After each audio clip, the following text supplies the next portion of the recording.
Hello friends, मैं doctor Devanshu. स्वागत है आपका आज के इस नए वीडियो में।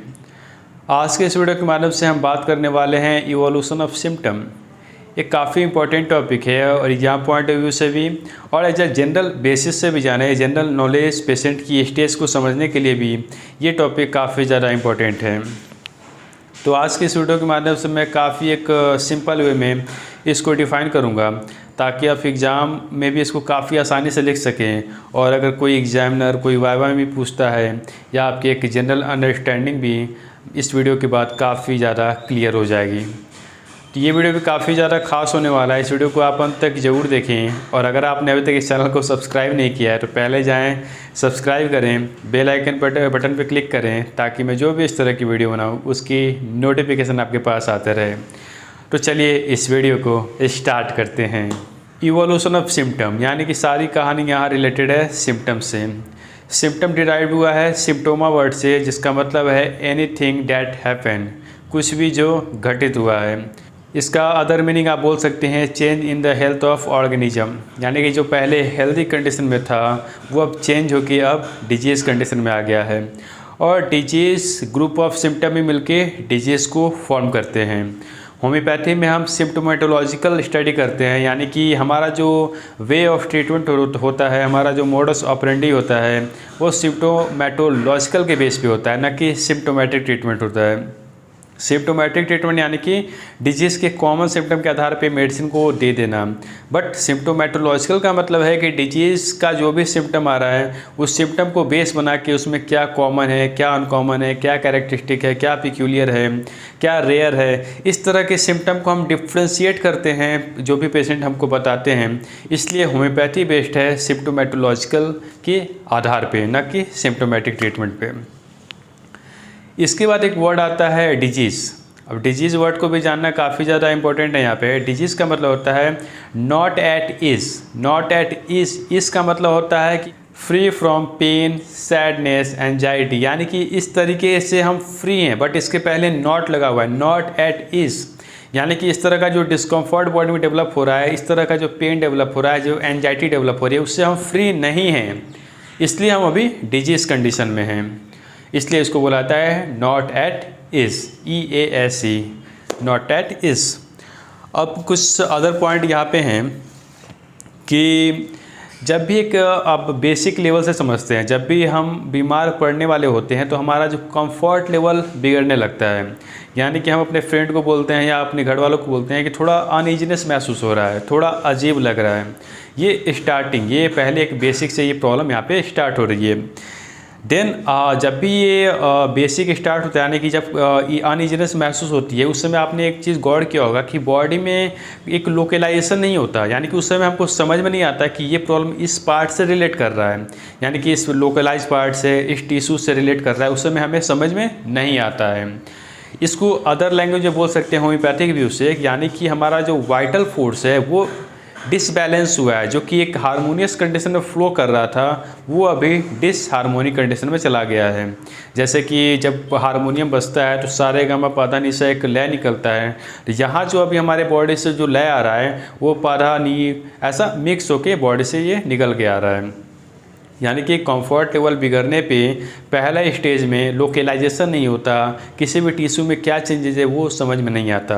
हाँ, पहले स्टेज में एक चीज़ें काफ़ी जो बेटर देखने को मिलती है वो जनरल सिम्टम, जैसे कि बॉडी के किसी एक पार्ट में आपको हीट महसूस होने लगेगा कि ये पार्ट गर्म हो रहा है, हाथ और पैर के तलवे में आपको गर्मी महसूस होगी, उसमें आप ठंडा पानी अप्लाई करेंगे, बॉडी को अनकवर करेंगे तो आपको अच्छा लगे। ये एक जनरल सिम्टम यहाँ पे आते हैं। दूसरे कुछ खास सिम्टम जो कि जो उस व्यक्ति को पहले ज़्यादा प्यास नहीं लगती थी, अब काफ़ी एक्सट्रीम वो उसको प्यास लग रहा है, या हो सकता है कि इसका रिवर्स भी कंडीशन वहाँ पे डेवलप हो सकता है। तीसरा ये भी हो सकता है किसी व्यक्ति को बहुत ज़्यादा भूख लगने लगी अचानक से, यानी कि एपेटाइट काफ़ी ज़्यादा इंक्रीज़ कर गया। कुछ अन्य कंडीशन भी डेवलप हो सकते हैं कि ऐसा भी हो सकता है किसी व्यक्ति को पार्टिकुलर किसी थिंग्स के लिए, पार्टिकुलर किसी फूड के लिए क्रेविंग ज़्यादा बढ़ जाती है। यानी कि एक तरह से देखें तो स्टेज 1 में एक जनरल सिम्टम यहाँ पे डेवलप हो रहा है।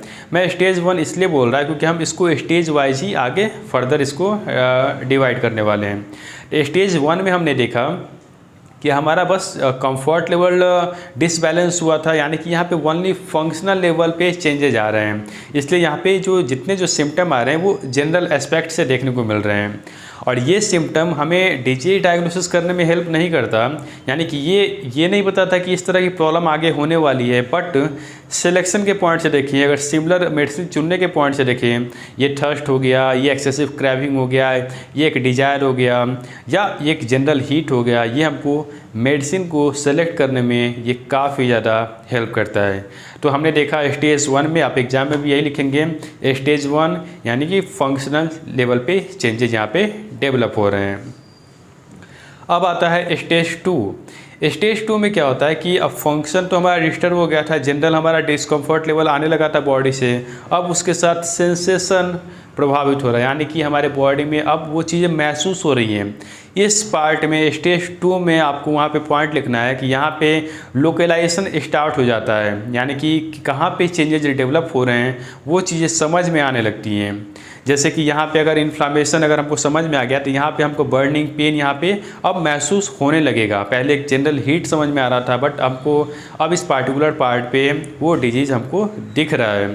जैसे पेट की प्रॉब्लम है, एक सब्जेक्टिव सिम्टम हमें नहीं आता, डाइजेशन हमारा चलता रहता है बट हमें फील नहीं होता, बट इसका यह फंक्शन प्रभावित हो गया, इंडाइजेशन होने लगा, उसके बाद यहाँ पे पेन हो रहा है, यहाँ पे बर्निंग महसूस हो रही है, इस तरह के जो सिम्टम आने लगे, यानी कि वहाँ पे उसका सेंसेशन प्रभावित हो रहा है, फंक्शन के साथ उसका सेंसेशन भी इफेक्ट हो रहा है। अब पेशेंट आके बोलता भी है कि मुझे इस पार्ट में ही प्रॉब्लम है, जिसको हम बोलते हैं चीफ कंप्लेन। इस कंप्लेन के साथ पेशेंट क्लिनिक में एंटर करता है। ये हो गया स्टेज 2, जहाँ पे आप लिखेंगे फंक्शन प्लस सेंसेशन। अब आता है थर्ड स्टेज, जिसमें हम फंक्शन प्रभावित था, सेंसेशन वहाँ पे आने लगा था, अब वहाँ पे स्ट्रक्चरल चेंजेस डेवलप हो रहे हैं, यानी कि इंडाइजेशन हुआ, पेन वगैरह स्टार्टिंग में डेवलप हुआ। अब वहाँ पे क्या हो रहा है कि थोड़ा अल्सरेशन वहाँ पे डेवलप हो रहा है, माइनर अल्सर वगैरह, यानी कि वहाँ पे जो स्ट्रक्चर है, जो स्टोमक का स्ट्रक्चर है, उसके स्ट्रक्चर में चेंजेज आ रहे हैं।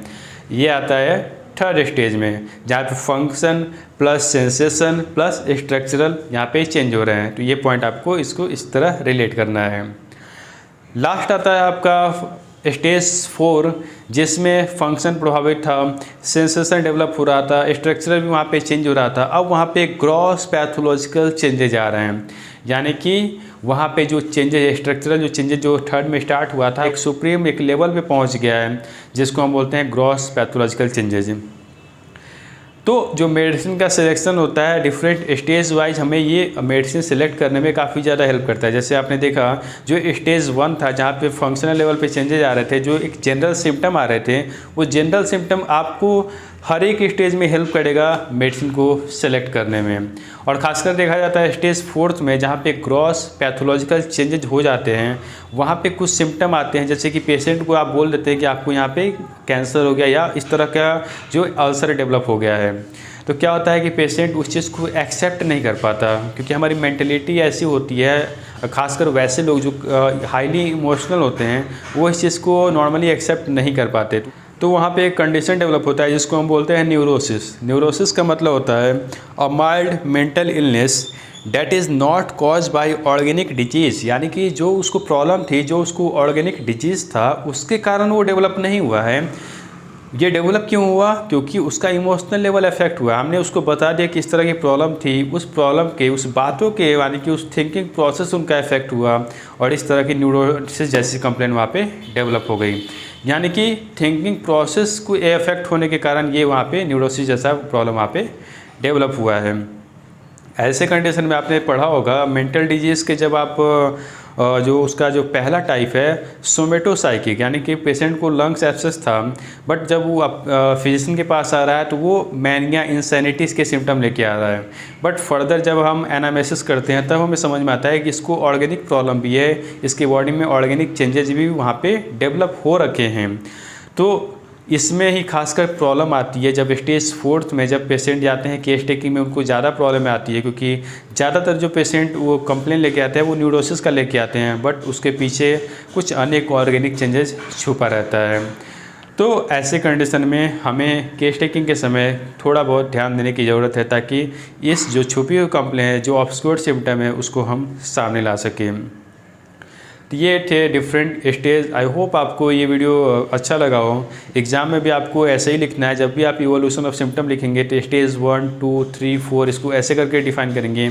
स्टेज 0 लिखने की ज़रूरत नहीं है, क्योंकि उस समय हम एक हारमोनियस वे में हमारा बॉडी वर्क कर रहा होता है, वहाँ पे किसी तरह के सिम्टम नहीं आते हैं। सो आज का वीडियो यहीं तक, मिलते हैं एक नए वीडियो में एक नए टॉपिक के साथ। अगर आपको ये वीडियो पसंद आए तो एक लाइक ज़रूर करें। Thank you. जय हिंद, जय भारत, जय होम्योपैथ एंड जय हनीमैन।